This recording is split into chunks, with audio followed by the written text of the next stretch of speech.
ব্রেকের পর ফিরে এলাম। কথা ও কবিতা, আমাদের সঙ্গে রয়েছেন মধুমিতা গঙ্গোপাধ্যায়। কি যে অসাধারণ একটা কবিতা দিয়ে শুরু হলো আজকের আড্ডাটা। আপনারাও যদি কথা ও কবিতায় অংশগ্রহণ করতে চান, যোগাযোগ করুন 9433531731 এই নম্বরে। আমার কানে কিন্তু মধুমিতা এখনো বাজছে গুনগুনা আর টকবক টকবক। গোটা কবিতাকে একেবারে অলঙ্কৃত করে ফেলেছ। আমাদের গল্পটা হতে হতে থেমে যেতে হলো। যাই হোক, এটুকু বুঝতে পারলাম যে তুমি বৃদ্ধাশ্রমের সমস্ত তাদের জীবনের কিছু অংশ তুমি অন্তত কলমে তুলে ধরো বিভিন্ন পত্রিকার মাধ্যমে। এটাও একটা ভীষণ ভালো কাজ। কিন্তু আমরা যে একটু কবিতাও শুনবো তোমার কাছ থেকে, এবারে কি শোনাবে?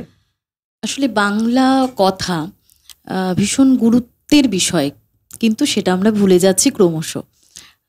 আমি ট্রেনে যখন কলেজ যাই, এত ইংলিশ বলে সবাই, আমার খারাপ লাগে মাঝে মাঝে। কেন আমরা গল্পগুলো বাংলায় হয় না কেন? একেবারে আমি বাংলায় গান গাই। আমি কবিতাটাই প্রতুল মুখোপাধ্যায়ের লেখা, এটাতেই যাব। আমি বাংলায় গান গাই, আমি বাংলার গান গাই, আমি আমার আমিকে চিরদিন এই বাংলায় খুঁজে পাই। আমি বাংলায় দেখি স্বপ্ন, আমি বাংলায় বাঁধি সুর, আমি এই বাংলার মায়া ভরা পথে হেঁটেছি এতটা দূর। বাংলা আমার জীবন আনন্দ, বাংলা প্রাণের সুখ। আমি একবার দেখি, বারবার দেখি, দেখি বাংলার মুখ। আমি বাংলায় কথা কই, আমি বাংলার কথা কই, আমি বাংলায় হাসি, বাংলায় ভাসি, বাংলায় জেগে রই। আমি বাংলায় মাতি উল্লাসে, করি বাংলায় হাহাকার। আমি সব দেখে শুনে খেপে গিয়ে করি বাংলায় চিৎকার। বাংলা আমার দৃপ্ত স্লোগান, ক্ষিপ্ত তীর ধনুক। আমি একবার দেখি, বারবার দেখি, দেখি বাংলার মুখ। আমি বাংলায় ভালোবাসি, আমি বাংলাকে ভালোবাসি। আমি তারই হাত ধরে সারা পৃথিবীর মানুষের কাছে আসি। আমি যা কিছু মহান বরণ করেছি বিনম্র শ্রদ্ধায়, মিশে 13 নদী 7 সাগরের জল, গঙ্গায় পদ্মায়। বাংলা আমার তৃষ্ণার জল, তৃপ্ত শেষ চুমুক। আমি একবার দেখি, বারবার দেখি, দেখি বাংলার মুখ। আমি একবার দেখি, বারবার দেখি, দেখি বাংলার মুখ। তৃষ্ণার জলের এই 4টি লাইন তো আমার ভীষণ পছন্দ। গোটা বিষয় মানে গোটা সেন্টেন্স, গোটা বাক্যগুলোই ভীষণ প্রিয়। কারণ প্রত্যেকটাই তো আমাদের বাংলার কথা, আমাদের আবেগের কথা, আমাদের ছুঁয়ে থাকা কথা। কবিতাকে তো ভালোবাসাটা তুমি পুরোটা আমাদের এখনো গল্পটা শোনানোর সুযোগ হয়নি, কিন্তু সময়টা তো আমাদের বেঁধে দেয় না, সেই জন্য অনেকটা শোনার সুযোগ নেই। খুব ছোট্ট করে বলো কবিতার সঙ্গে পথ চলাটুকু। হ্যাঁ, লেখা যেটা বলছিলাম, লেখাটাও চলে বলার পাশাপাশি। এই মুহূর্তে সমস্ত কাজটাই করছি, বলা, সঞ্চালনা, তারপর পাশাপাশি লেখা। নিজের একটা কাব্যগ্রন্থ রয়েছে, কবিতা ও স্বপ্নরা। তার মধ্যে মেয়েদের কথাই মূলত, আমাদের সমাজে নিপীড়িত যেসব মেয়েরা রয়েছেন তাদের কথাই মূলত আমার বইটিতে রয়েছে। এইভাবে এগিয়ে চলা। বাহ, এবারে আমরা কি কবিতা শুনবো? মেয়েদের কথা যখন উঠে এলো,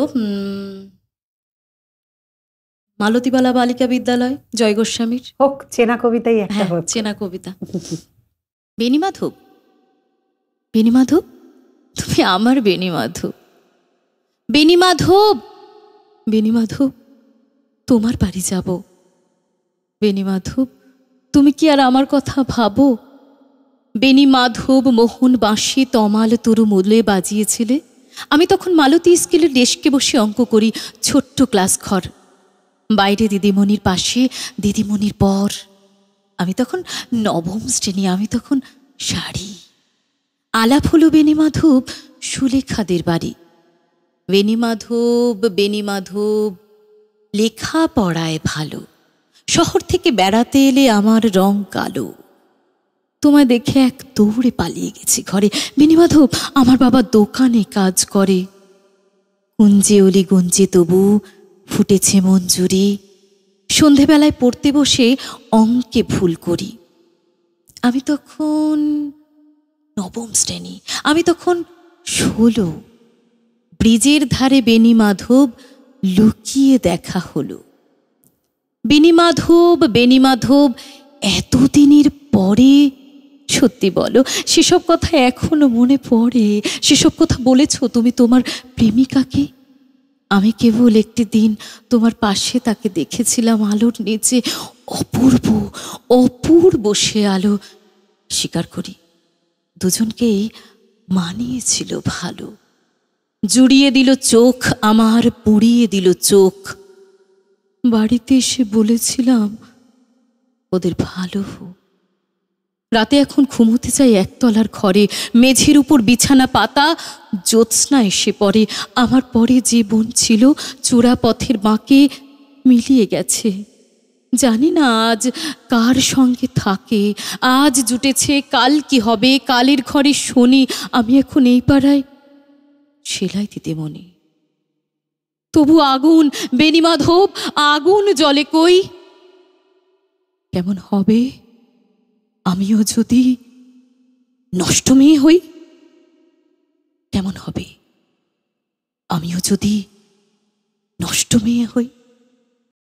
যতবার শুনি কবিতাটা ততবারই আমার ভীষণ পছন্দের। আমাদের দর্শকদেরও নিশ্চয়ই একই হবে। আপাতত সময় হয়েছে একটা বিরতি নিয়ে, ফিরে আসছি এক্ষুনি। কেউ কোথাও যাবেন না, সঙ্গে থাকুন।